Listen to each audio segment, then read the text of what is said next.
dele já era predestinado, sabe? Aqueles pais que fazem o casamento, então ele teve que se casar com a gema.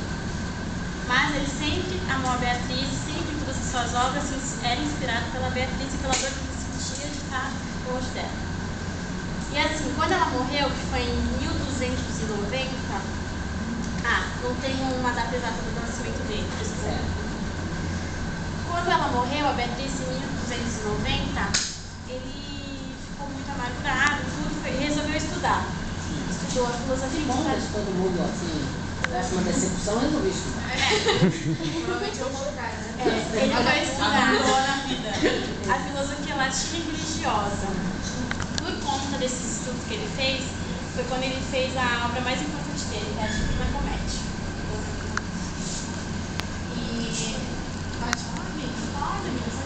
Então, essa Divina Comédia mostra algumas pessoas importantes da época indo para o inferno, e aí a única pessoa que estaria no céu, no paraíso, seria essa Beatriz. Então foi assim, ele escreveu essa Divina Comédia na língua italiana moderna, e ele falava que essa língua italiana moderna era mais importante, era mais nobre que o latim, porque o latim não era acesso para todas as pessoas, e esse italiano moderno era acesso para todas as pessoas, todo mundo tinha acesso a essa língua. Toscana, né? E aí ele achava que esse italiano moderno ajudou a Europa a se desenvolver e a socializar a educação. Ele também se formou em farmacêutico, e aí ele entrou num lugar que se chamava Guildas. Era um lugar onde uma associação de artes e ofícios, e lá ele tinha que exercer a vida política. E aí para ele não foi tão ruim entrar nessa tal de guildas. Por quê? Porque ele podia divulgar os livros que ele escrevia. E aí ele participou de uma guerra dos florenses, né, que era a cidade onde ele nasceu, contra os aresos. E ele também, o Papa, na época era o Papa Bonifácio VIII, ele queria que Florença fosse governada por um governo militar. E o Dante Alighieri não aceitava isso. Então ele entrou em conflito com o Papa. E aí o novo estado de Florença exilou o Dante Alighieri. Então ele ficou fugindo por muito tempo. Durante o exílio ele escreveu esse poema. E ele foi em 1300, não sei quanto, 1300 alguma coisa. O governo da província de Ravenna, convidou ele para ele ficar lá, né, para ele poder se esconder do Papa por lá. E aí ele foi e ele morreu em 1321. Essa é a história dele.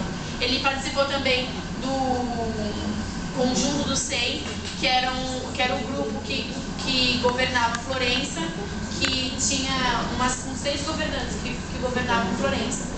E ele acreditava na monarquia absolutista. E é isso.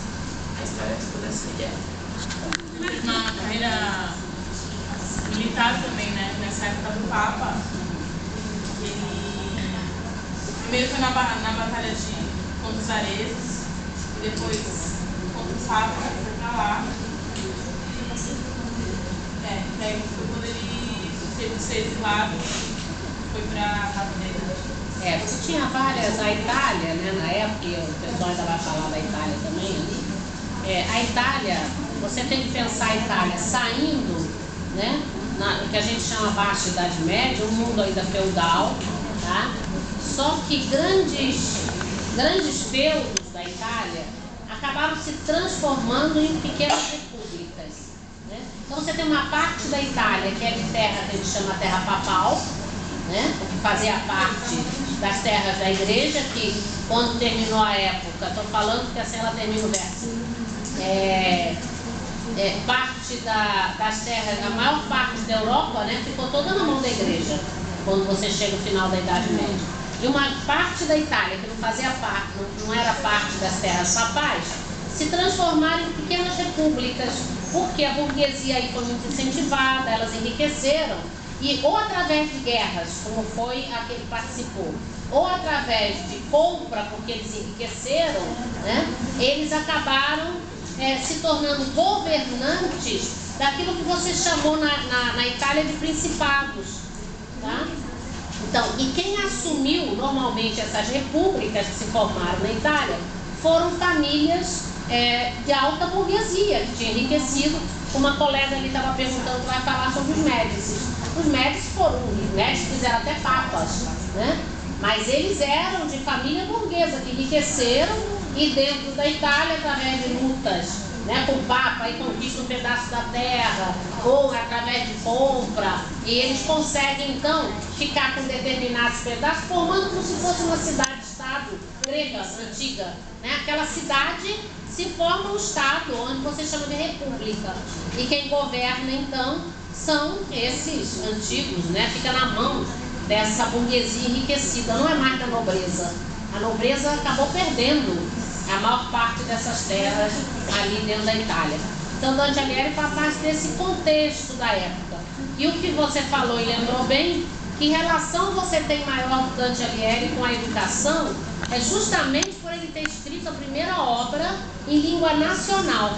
Porque você tinha um monopólio da cultura todo na mão da igreja, portanto tudo era escrito em latim. Então só a igreja que tinha acesso a isso aí. Ele quebra com isso aí, por isso ele também é perseguido pela igreja. Ele achava que não é? a língua toscana era tão importante. Ele escreve em língua nacional, é o primeiro que vai enfrentar a igreja, né? E escrever uma obra em língua nacional, onde a maior parte das pessoas, você já tinha universidade e tudo, mas era obrigado a aprender latim.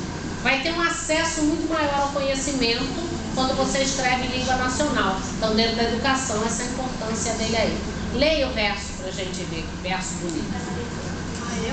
Ué, alguém escreve e não lê? Vai, inspira, lê aí pra gente. Mas vai querer que eu leia? Meu Deus do céu, olha só. Se acontecer que o poema sagrado em que céu e terra puseram mão, magro me fez, ditando o passado, vencer a crueldade que em prisão me exila, no redil onde encontrei dormir, oposto aos lobos que o atacam, voz e pelo distinto do primeiro terei, chegando poeta e me faça. Me faça, até se tornar com folha de loureiro. O que é a folha de loureiro? Um louro, né? A folha de louro que você entregava aos grandes vencedores, deuses, né, do Olimpo, Era uma do grego. É a folha de louro das Olimpíadas. Você recebe a coroa, né? Que é a coroa usada dos louros quando você se torna um herói de alguma coisa. Muito bem.